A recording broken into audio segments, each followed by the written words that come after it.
What shall this speech be spoke for our excuse? Or shall we on without apology? The date is out of such proximity. We'll have no Cupid hoodwinked with a scarf, bearing a Tartar's painted bow of lath, scaring the ladies like a crow-keeper, nor no without book prologue, faintly spoke after the prompter for our entrance. But let them measure us by that they will. We'll measure them a measure, and be gone. Give me a torch. I am not for this ambling. Being but heavy, I will bear the light. Nay, gentle Romeo, we must have you dance. Not I, believe me. You have dancing shoes with nimble soles. I have a soul of lead, so stake me to the ground. I cannot move. You are a lover. Borrow Cupid's wings and soar with them above a common bound. I am too sore and pierced with his shaft, to soar with his light feathers and so bound. I cannot bound a pitch above dull woe. Under love's heavy burden do I sink. And to sink in it, you shall burden love, too great oppressions for a tender thing. Is love a tender thing? It is too rough, too rude, too boisterous, and it pricks like a thorn. If love be rough with you, be rough with love. Prick love for pricking, and beat love down. Give me a cast, put my visage in. A visor for a visor. What care I? What curious eye, doubt-quoted deformities, here on the beetle's brow, shall blush for me. Come knock and enter, and no sooner in, but every man betake him to his legs. A torch for me, let vantums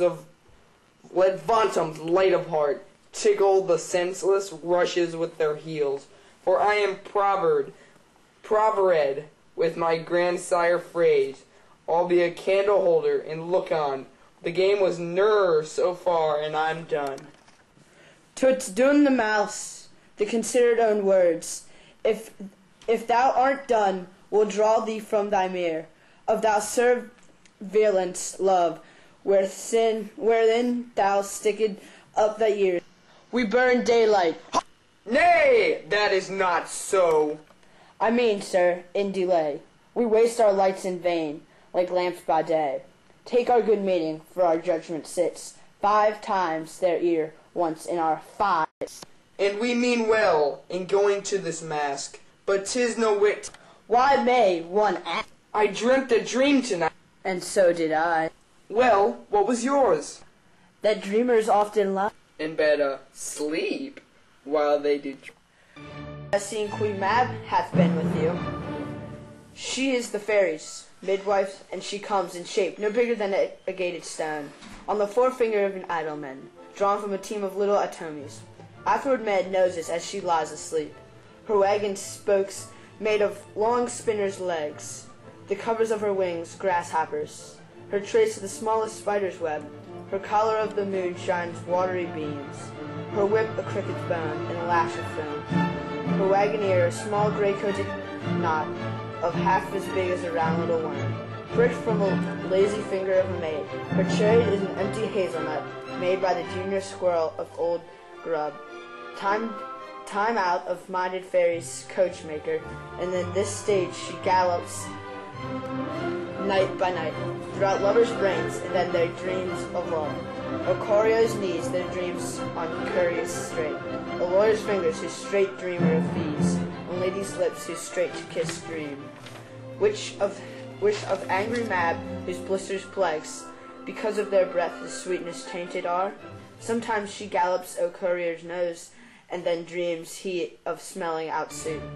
And sometimes comes she with a thigh pig's tail, tickles person's nose as she lies asleep, then dreams of another befence. Sometimes she drifts O soldier's neck, and dreams of him cutting foreigners' throats.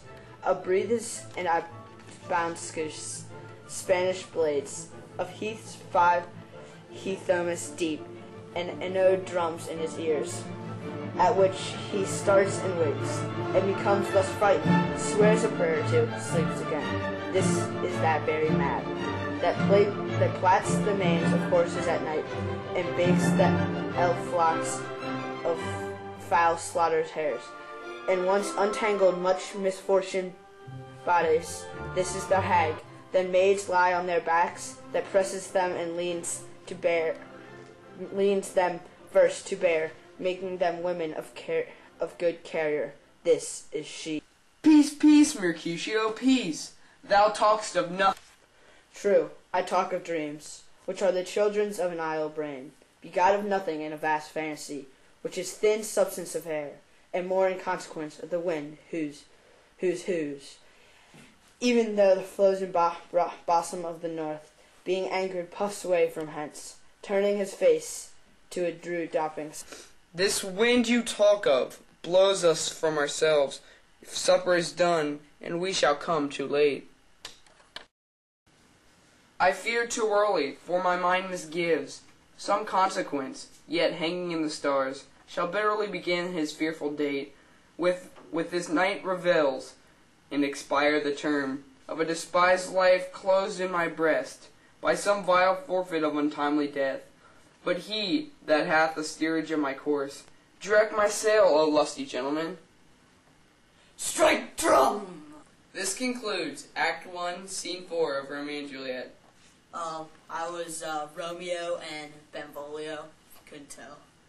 So, and the voice of Mercutio. That was it. I was Mercutio, in the voice of Romeo and Benvolio.